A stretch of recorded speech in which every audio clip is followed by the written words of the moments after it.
effectivement. Ouais. Pas de souci. J'étais allongée avec mes 2 petits en plus. Ah bah oui, prise en otage par des gosses en plus. Vas-y, continue. Ouais, c'est ça. Les 2, alors que la maison est tellement grande.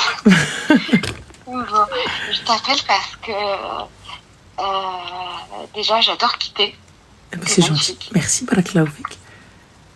Et félicitations pour ta mariage. Merci, merci. Bon, je t'appelle parce que en fait, j'ai été mariée pendant une dizaine d'années. D'accord. Pendant 13 ans avec le père de mes enfants. Mmh. On a divorcé il y a plus de 2 ans et demi. D'accord. Ok. Et en fait, j'ai l'impression qu'il n'a jamais digéré le fait que j'ai demandé le divorce.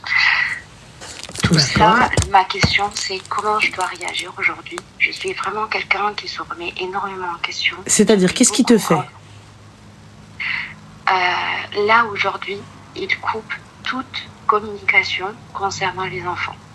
C'est-à-dire que mes enfants, ils sont assez petits. J'ai besoin d'échanger, de savoir ce qui se passe, tu vois, au quotidien. Lorsqu'il les a, on les a en garde alternée. Mmh. Une semaine sur 2. Et lorsqu'il les a, j'ai l'impression de ne plus être au courant de ce qui se passe.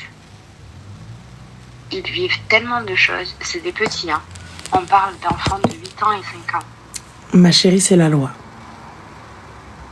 Oui, effectivement. Ça, le problème, c'est ça. Merci. C'est la loi. Ils sont pas... c'est-à-dire qu'il est tenu de t'informer de ce qui se passe, s'il y a un accident, s'il y a quelque chose.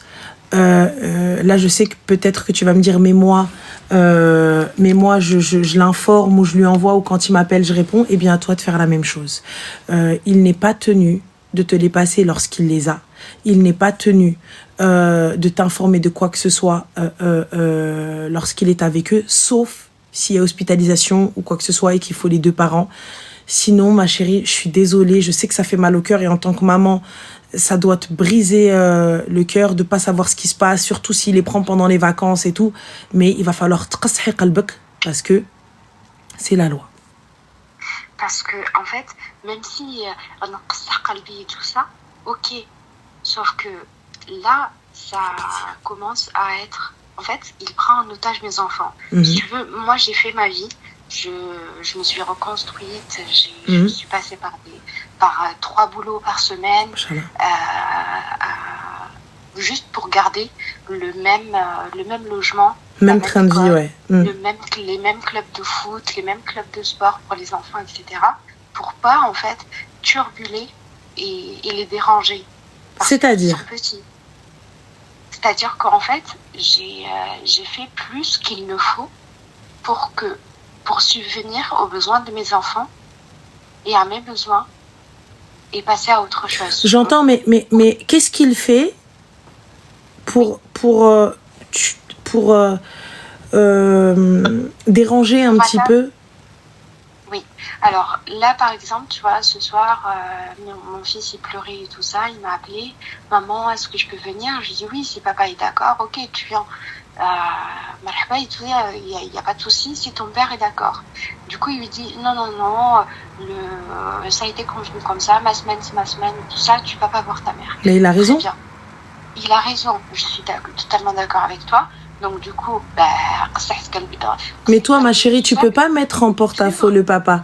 Tu dois lui dire, écoute mon cœur, je sais c'est difficile, mais c'est la semaine de papa. Tu dois rester avec papa. Est-ce qu'il y a déjà, tu sais si c'est un caprice parce que tu lui manques, c'est une chose. Tu vois, mais si parce qu'il a été violenté ou autre, ça c'est autre chose. Mais si juste il a pas envie d'être là-bas, je sais, mais ça va être difficile. Il faut que l'enfant comprenne que ça va être comme ça, une semaine comme ça, une semaine comme ça. Tu vois? Et ça, c'est ton rôle aussi en tant que maman pour éviter ce type de situation. Tu peux pas venir dire, non, regarde, c'est ton père qui veut pas. Et lui, pareil. Il peut pas venir dire, t'as vu, c'est ta mère qui veut pas. Ça veut dire faire passer le parent pour défaillant et faire passer le parent pour le mauvais. Mais si t'es pas là, si t'as pas ce que tu veux, c'est parce que ton parent ne veut pas, c'est parce que c'est de sa faute à lui. Tu vois? Et là, c'est plus dur pour l'enfant. C'est beaucoup plus compliqué pour l'enfant parce que l'enfant, il te dit, mais ça veut dire qu'il m'aime pas du coup. Tu vois? Parce que regarde, maman, elle est d'accord, elle veut, donc c'est toi, papa, qui m'aime pas. Tu vois? Et inversement, Papa, il veut. C'est toi, maman, qui veut pas. Et là, c'est pas bon. Tu vois? Je suis totalement d'accord avec toi. Moi, je suis en fait du genre à penser... Bien sûr, sauf si c'est danger.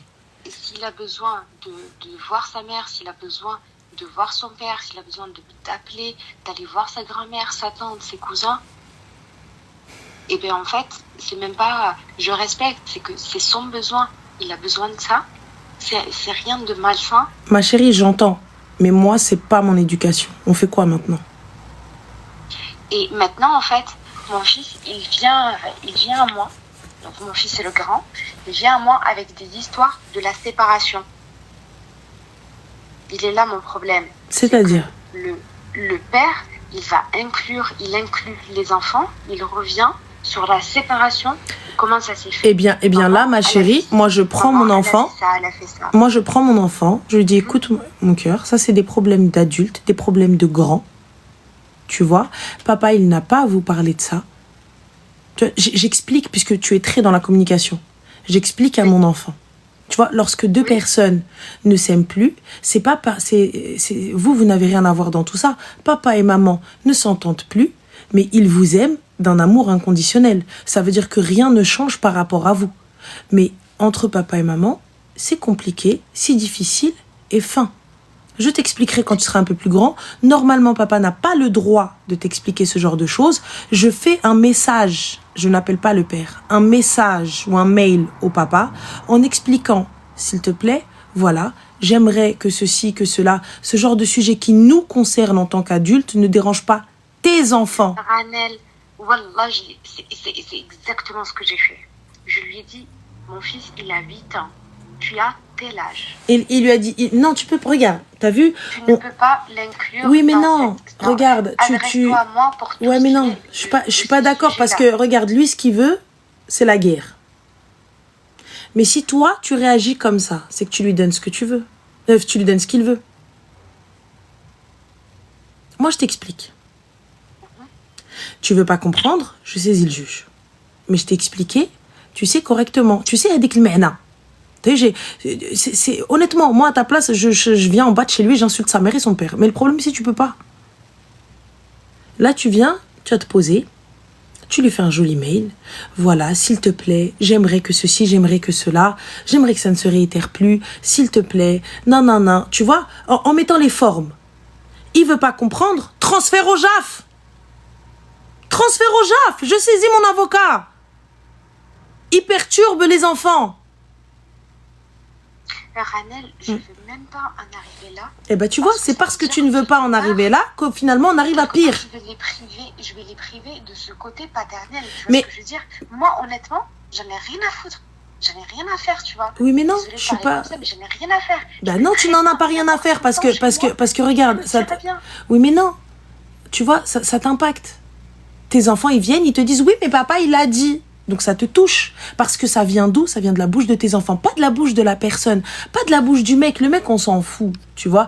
Tiara, tu sais très bien ce qui est vrai, ce qu'il faut. Lui,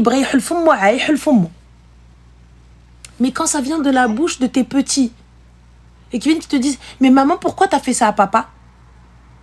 Papa, parce qu'il nous a dit, t'as fait ça. Oui, c'est exactement ce qu'il fait. Tu vois, et c'est ça qui fait mal au cœur. C'est pas ce que dit le père ou qui viennent me le dire à moi. J'en ai rien à faire. Tu me le dis ou tu m'insultes jusqu'à demain.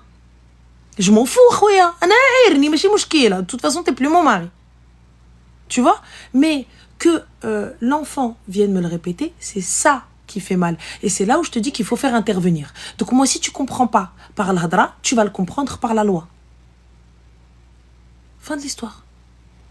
C'est tout. Facile à dire qu'à faire. Bah non, ma chérie. Comme elles ont dit les filles, vous faites intervenir un pédopsychiatre, bien évidemment, qui est assermenté, c'est comme ça qu'on dit, assermenté. Je saisis le JAF, j'ai un bon avocat. Merci, au revoir. Fin de la story. Ok, Ranel. Je vais faire ça. Admettons, je fais ça. Ces enfants-là, dans quelques années, ils vont pas manquer d'un soutien paternel. Mais le père, il est là. C'est lui qui ne veut pas être un soutien.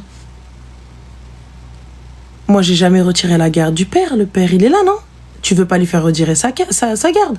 Tu veux juste qu'il arrête de bourrer le crâne de tes enfants.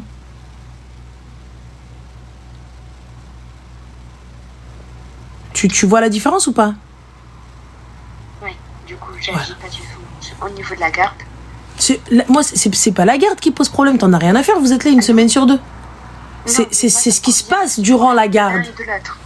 Voilà, donc c'est ce qui se passe durant la garde.